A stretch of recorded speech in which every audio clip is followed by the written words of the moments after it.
첫 시간 주님께 안녕하세요. 대강교회 오훈 목사입니다. 6월 3일 화요일입니다. 하나님 우리에게 준 말씀은 열왕기상 13장 23절에서 34절까지 말씀입니다. 그리고 자기가 데리고 온 선지자가 떡을 먹고 물을 마신 후에 그를 위하여 나귀의 안장을 지우니라. 이에 그 사람이 가더니 사자가 길에서 그를 만나 물어 죽이매 그의 시체가 길에 버림받으니 나귀는 그 곁에 서 있고 사자도 그 시체 곁에 서 있더라. 지나가는 사람들이 길에 버린 시체와 그 시체 곁에 선 사자를 보고 그 늙은 선지자가 사는 성읍에 가서 말한지라.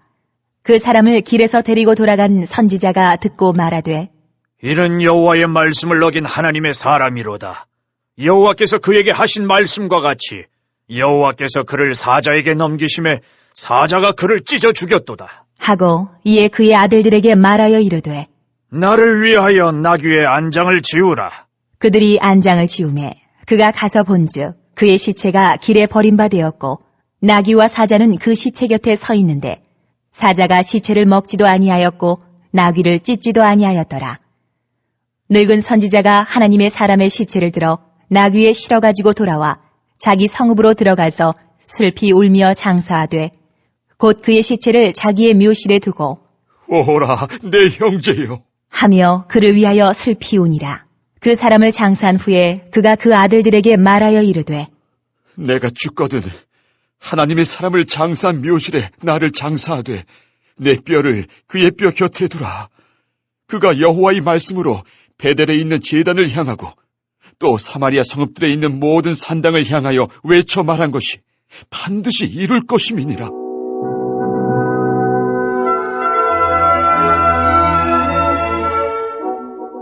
여로보암이 2일 후에도 그의 악한 길에서 떠나 돌이키지 아니하고 다시 일반 백성을 산당의 제사장으로 삼되 누구든지 자원하면 그 사람을 산당의 제사장으로 삼았으므로 이 일이 여로보암 집의 죄가 되어 그 집이 땅 위에서 끊어져 멸망하게 되니라. 아멘. 오늘 본문에는 성경 전체를 통틀어도 아주 보기 힘든 충격적인 장면이 나옵니다. 길가에 한 사람의 시체가 놓여 있고 그 옆에 사자와 나귀가 함께 서 있습니다. 근데 놀랍게도 사자는 시체를 물어뜯지 않고 옆에 있는 나귀도 해치지 않고 있습니다.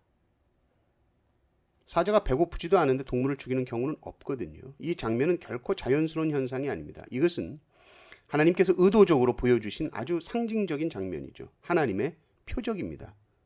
무슨 표적일까요? 어제 또 그제 우리가 말씀을 통해 본 것처럼 하나님의 사람이 단 한 번, 그것도 아주 작아 보이는 불순종을 했을 때 하나님께서는 이 작은 죄에도 얼마나 민감하게 반응하시는가 하는 것을 보여주는 표적입니다. 내 말은 그냥 하는 말이 아니다. 내 말을 결코 가볍게 여겨서는 안 된다. 보여주신 것이죠. 거룩하신 하나님, 두려우신 하나님을 보여주신 것입니다. 구약에는 이런 하나님의 모습이 종종 나오죠. 이 하나님의 사람의 죽음의 소식을 늙은 선지자가 듣게 됩니다. 가서 보니 시체가 길가에 버려져 있었죠. 나귀와 사자가 멀뚱히 옆에 있습니다. 사자가 가만히 있어요. 늙은 선지자는 그 마음이 어땠을까요? 그가 보기에 하나님의 사람은 하나님의 선지자임이 분명했고 심지가 굳은 사람이라는 것도 알았죠. 그런데 자기 말에 속아서 죽은 거잖아요. 늙은 선지자가 천사가 말했다고 하나님의 사람을 속였잖아요. 늙은 선지자가 슬퍼하면서 울어요. 그러면서 이 하나님의 사람이 정말 하나님의 사람이었음을 인정하고 자기가 죽으면 이 사람 옆에 묻히고 싶다는 말을 합니다. 근데 우리는 이 이야기가 그렇게 와닿지가 않습니다. 왜냐하면 우리 생각에는 지금 자기 거짓말 때문에 하나님의 사람이 죽었는데 내가 잘못했다든지 또 내가 거짓말을 했다든지 이런 고백이 있어야 될 것 같은데 그런 것이 전혀 없습니다. 오히려 26절을 보면 하나님의 사람이 여호와의 말씀을 어겼다라는 말을 하고 있습니다.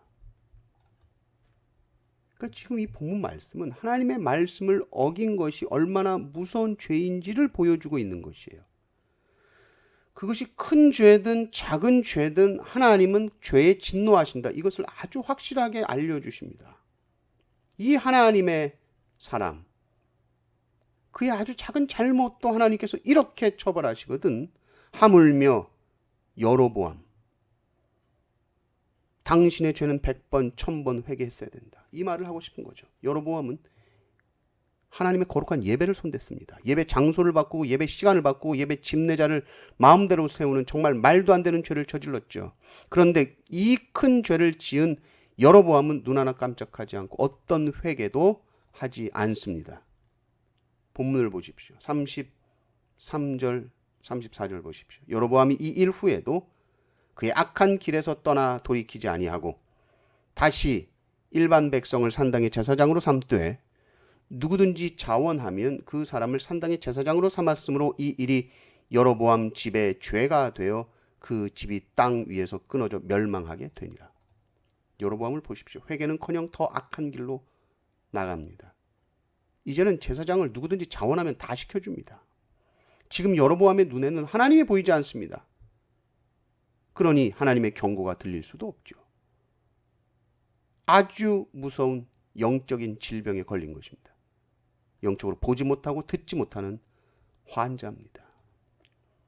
여로보암은 하나님의 사람의 죽음 앞에서 회개했어야 합니다. 그리고 회개한 후에도 항상 나는 하나님 말씀 앞에 온전히 서 있는가 살펴봤어야죠.